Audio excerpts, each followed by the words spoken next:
देशातील आणि जिल्ह्यातील आणीबाणीत कारावास भोगलेल्या गौरवमूर्तींवर आधारित चित्र प्रदर्शनाचं आयोजन जिल्हा माहिती कार्यालयाच्या वतीनं करण्यात आलं असून या प्रदर्शनाचा लाभ घेण्याचं आवाहन जिल्हा प्रशासनानं केलंय। जिल्हाधिकारी कार्यालयातील छत्रपती ताराराणी सभागृहात आयोजित केलेल्या या चित्र प्रदर्शनाचं उद्घाटन जिल्हाधिकारी अमोल येडगे यांच्या हस्ते आज करण्यात आलंय। 1975 ते 1977 या काळात देशावर लादण्यात आलेल्या आणीबाणीला यंदा 50 वर्ष पूर्ण झाली। या निमित्तानं जिल्हा माहिती कार्यालयाच्या वतीनं कोल्हापूर जिल्हाधिकारी कार्यालयातील छत्रपती ताराराणी सभागृहात विशेष चित्र प्रदर्शनाचं आयोजन करण्यात आलंय। या चित्र प्रदर्शनाचं उद्घाटन जिल्हाधिकारी अमोल येडगे यांच्या हस्ते करण्यात आलं।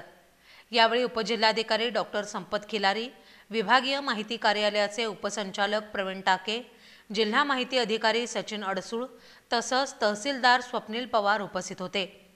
या चित्र प्रदर्शनात कोल्हापूर जिल्ह्यातील आणीबाणी काळात राजकीय आणि सामाजिक कारणासाठी कारावास भोगलेल्या व्यक्तींची माहिती, त्यांचा संघर्ष, लोकशाहीची वाटचाल, संविधानाच्या रक्षणासाठी लढणाऱ्या लोकांचे दुर्मिळ फोटो, आणीबाणी काळातील महत्त्वाचे दस्तऐवज आणि देशात निर्माण झालेली सामाजिक स्थिती याचं सविस्तर चित्रण करण्यात आलंय।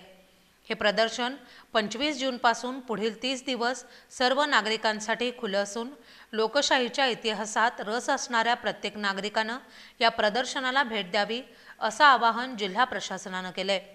देशभरात केंद्र शासनाच्या निर्देशानुसार अशा चित्र प्रदर्शनांचं आयोजन करण्यात येतंय, परंतु कोल्हापुरात ही अभिजात आणि लोकशाहीचा इतिहास जपणारी कलात्मक मांडणी नागरिकांच्या मनावर ठसा उमटवणारी ठरतीये।